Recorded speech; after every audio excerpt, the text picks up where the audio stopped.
CDA en VVD straks allebei op 7 zetels in Provinciale Staten, zegt peiling van Eén Vandaag en Ipsos. CDA verliest overal, maar niet in Zeeland dus. En de BBB komt met 3 zetels de Zeeuwse Staten binnen. En verder in deze Zeeland nu. Pleidooi voor lagere snelheid op provinciewegen en ambulancepersoneel gezocht voor de zomer.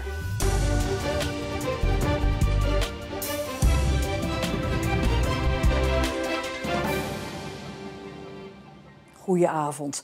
Groei voor de VVD, behoud voor het CDA en een klein verlies voor PvdA GroenLinks in Zeeland. In aanloop naar de Provinciale Statenverkiezingen van 15 maart onderzochten Eén Vandaag en onderzoeksbureau Ipsos wat de zetelverdeling in Zeeland kan worden.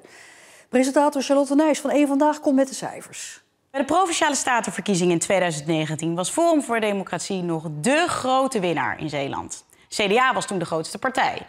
Samen met onderzoeksbureau Ipsos vroegen we wat inwoners zouden stemmen als er nu verkiezingen zijn. En opvallend is dat landelijke coalitiepartijen het niet slecht doen. Het CDA verliest anders dan in andere provincies geen zetels. En de VVD wint er in onze peiling 3. Komt daarmee gelijk met het CDA. FVD levert bijna alle in 2019 behaalde zetels weer in en houdt er maar 1 over. Nieuwkomer BBB komt de Provinciale Staten binnen met 3 zetels. PvdA en GroenLinks gaan na de verkiezingen 1 fractie vormen en zij komen nu samen uit op 5 zetels. Ongeveer evenveel als ze apart haalden bij de verkiezingen in 2019. Ja, en aangeschoven is politiek verslaggever Marcel de Kranen. Marcel, er zitten wel een paar echt opvallende uitkomsten bij, hè? Jazeker, en de grote winnaars zijn wel de VVD en het CDA. De VVD die krijgt er zomaar 3 zetels bij. Bijna verdubbeling. Bijna een verdubbeling. Die gaan van 4 naar 7. En dat is toch wel echt fors. Bij het CDA, die blijven gelijk, van 7 naar 7. Daar hadden veel mensen verlies verwacht door de BBB, de Boer-Burgerbeweging. Die werd als grote concurrent gezien. Maar volgens deze peiling werkt dat dus blijkbaar niet zo.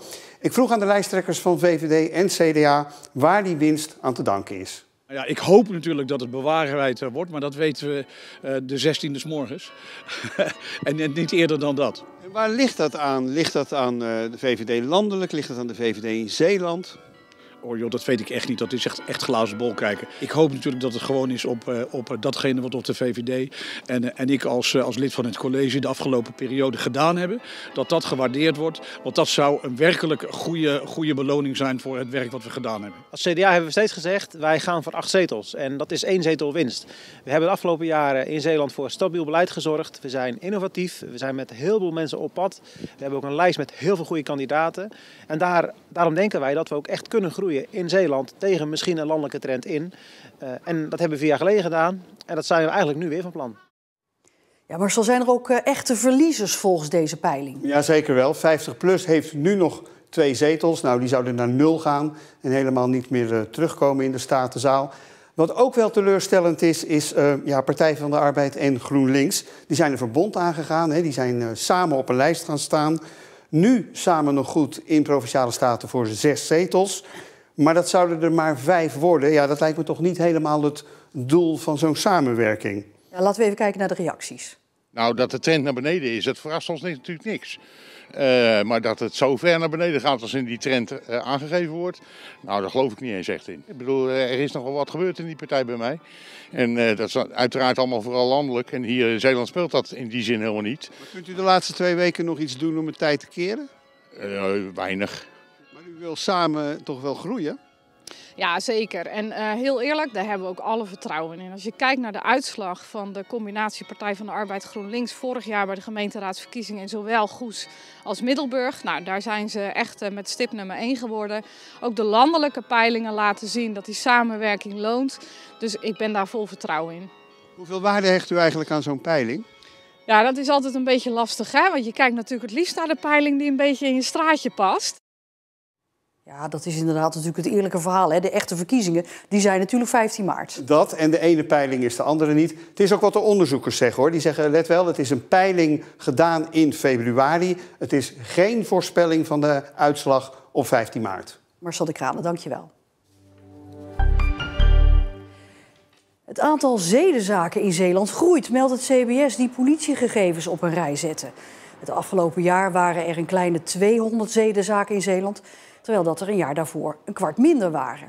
De stijging past in een landelijke trend. Volgens het CBS lijkt het erop dat slachtoffers vaker aangifte doen.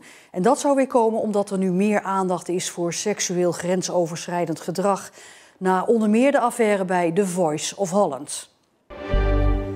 De 17-jarige verdachte van de moord op de Vlissingse student Rainela Vijst moet op 15 mei voor de rechtbank verschijnen voor een inhoudelijke behandeling van de zaak. Vandaag was de tweede voorbereidende zitting in de rechtbank van Middelburg. Voor de familie van Rainela was het een zware dag, laat een woordvoerder weten, omdat Rainela Vijst morgen 21 jaar zou zijn geworden. Het aantal Zeeuwen dat zich tijdens de nieuwe HPV-campagne laat inenten, blijft achter bij het landelijk gemiddelde.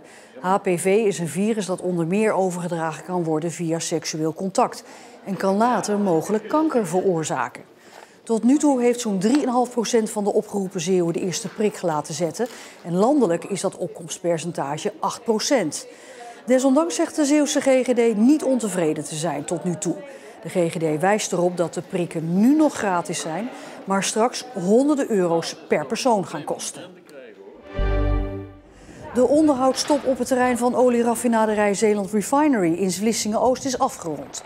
De werkzaamheden werden eerder tijdelijk neergelegd na een dodelijk ongeval begin februari.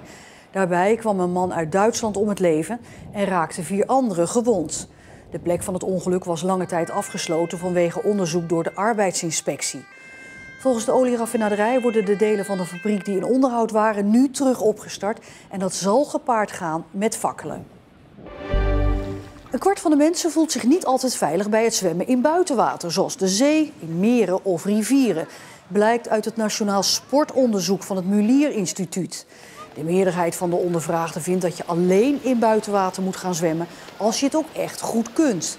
En ook vindt meer dan de helft van de ondervraagden zwemmen in buitenwater gevaarlijker dan in een zwembad. De snelheid verlagen van 80 naar 60 km per uur. Dat zou Veilig Verkeer Nederland graag zien op 80 kilometer wegen. En dat zijn vaak provinciale wegen, gebeuren nu veel dodelijke ongelukken. Waarbij het snel rijden dan vaak de oorzaak is. De meningen over het plan die zijn verdeeld. Ik zou het heel vervelend vinden.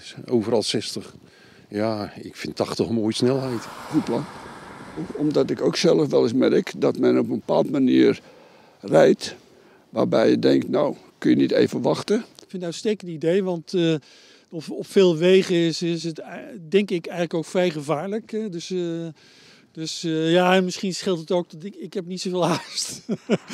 Veel 80-wegen hebben een te smalle berm, sloten dicht langs de weg of bomen pal naast elkaar. En daardoor is er geen uitwijkmogelijkheid als een tegenligger op de verkeerde weghelft terechtkomt. En daarom vindt Veilig Verkeer Nederland het dus een goed idee om de snelheid op die wegen te verlagen naar 60 km per uur. Maar de uitleg daarbij, daar kan ik me wel in vinden. En ja, het is vooral natuurlijk vanuit verkeersveiligheid bedoeld. En ze geven ook aan wegen waar, waar je de inrichting gewoon niet goed kunt maken om 80 te laten rijden. Ja, kies dan voor een stukje voorzichtigheid en maak er 60 van. Uit cijfers blijkt ook dat op 80 wegen aanzienlijk meer dodelijke ongelukken gebeuren. Volgens de deskundigen heeft een verlaging van de snelheid meer effect dan je denkt. Sowieso alleen al een bord en dus een snelheidsregime 60 betekent dat mensen zich toch iets anders gaan gedragen en vaak toch weer iets langzamer rijden. Dus je krijgt automatisch al een lagere snelheid. En ja, het verschil tussen 80 en 60 is wel 20 km per uur. En je reactievermogen wordt ook gewoon een stuk beter en je gaat dus minder remtijd, minder remafstand nodig hebben. Bij ongevallen wordt het dan ook de kans dat er een ernstige afloop is, die wordt ook weer een stukje kleiner. Van 80 naar 60 gaan klinkt als een hele grote stap. Toch levert het je als weggebruiker qua tijd vrij weinig op. Hier in Zeeland hebben we het echt over korte stukjes en die provinciale wegen zijn ook korter. Ja, als je dan kijkt naar 80, 60, dan gaat het echt over secondenwerk.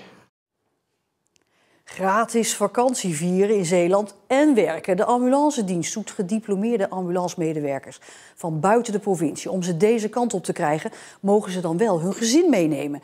En dat zit dus een week in een gratis vakantiehuisje, terwijl papa of mama een aantal diensten draait op de ambulance. Met gratis vakantiewoningen werden eerder ook al huisartsen naar Zeeland gehaald in de zomer. Ambulancedienst Witte Kruis heeft moeite om tijdens de zomer de roosters rond te krijgen. Door het toerisme wordt er dan veel van het personeel gevraagd. Vakantie opnemen is dan moeilijk. Om die twee eigenlijk met elkaar te kunnen matchen, vragen we uitzendkrachten, maar ook mensen van andere regio's van het Witte Kruis, om hier in de regio in een vakantiehuisje te zitten en ondertussen diensten voor ons te doen. Wij maken gebruik van Roompots Beach Resort, die zit in Kampenland. Wat voor de mensen wat handiger is, hier is het redelijk centraal gelegen. Dus we kunnen zowel dienst doen op Schouwen-Duiveland als Middelburg als Goes, eigenlijk onze voornaamste posten. In Zeeuws-Vlaanderen heeft Zorgzaam eenzelfde project lopen. We doen het samen, dat is een project dat we samen hebben opgezet. Zij doen het sinds vorig jaar, wij zijn in 2021 gestart. En wij wisselen ook mensen uit als dat nodig is. Zo hebben we bijvoorbeeld mensen die een bepaalde periode in het huisje willen komen dat niet meer vrij is. En we zijn nog plaatsen en dan wisselen we zo met elkaar uit. Vakantie vieren met het gezin, maar ook werken. We zitten hier een week, meestal is dat vrijdag. En dan verwachten wij binnen die periode dat ze 4 diensten bij ons doen. Dus dat kan nacht, overdag, dat maakt niet uit. We zijn een 24/7 bedrijf, maar 4 diensten binnen die week moeten zij wel draaien. Verslaggever Mark van Leijden, het is inderdaad niet uniek, hè? We hebben het al eerder gedaan met de huisartsen. Ja, blijkbaar werkt het. Ja, zoals je zegt, de huisartsencoöperatie deed het ook al op Walcheren, om op die manier de werkdruk te verlichten. Op Schouwen-Duiveland wordt er samengewerkt door de politie met Goeree Overflakkee. Op die manier worden politievrijwilligers eigenlijk naar Zeeland gelokt om op die manier de werkdruk ook te verlichten. Ja, en inderdaad, organisaties als Witte Kruis die zijn er ook bij betrokken. Op wat voor manier merken ze nou dat dit echt succes heeft? Nou, het lukt op die manier om gediplomeerde vakantiekrachten gewoon te vinden. En sterker nog, die komen zelfs terug met hun gezin. Dus als ze eerder zijn geweest, worden zij ook als eerste aangeschreven en gevraagd of ze weer zin hebben om te komen. Maar ja, toch, je zou je kunnen zeggen, je moet het maar willen. Hè? Want ja, je kinderen of je partner die zit dan in zo'n vakantiehuisje, maar je moet dus zelf werken. Nou ja, dat valt op zich wel mee, want het gaat wel om een verblijf van vrijdag tot vrijdag. Dus ruim iets meer dan een week. Daarvan wordt gevraagd om dan gedurende 4 dagen 4 diensten te draaien. Nou, voor komend Pinksterweekend hebben ze bijvoorbeeld genoeg mensen al. Maar in de zomer is nog wel genoeg plek. In die periode hebben ze ook 8 woningen ter beschikking voor maximaal 6 personen. We gaan het zien, Mark. Dank je wel. We werden vanochtend wakker na een koude nacht. Maar in de loop van de dag werd het eigenlijk met een heerlijk zonnetje echt een lenteachtige dag. Morgen wordt het iets bewolkter, maar blijft het droog. En dat kunnen we helaas niet zeggen van het weekend en de dagen erna. Ja, waarop toch weer regen wordt voorspeld. En kijk op onze site naar het aangrijpende verhaal van Willem-Jan van der Linden. Hij heeft een boek geschreven over zijn zoon. Want enkele jaren geleden verongelukte Tim, zijn zoon, een paar dagen voordat hij 23 jaar oud zou worden bij een ongeluk met zijn motor op de Brouwersdam. Ja, het lange gesprek dat collega Michiel van der Velde met hem had, kunt u terugluisteren op onze site. Dat dus op onze site omroepzeeland.nl. En tot zover deze Zeeland Nu. Straks nog Regionet en ook een uitgebreide weerbericht. Alvast een fijne donderdagavond. En graag tot morgen.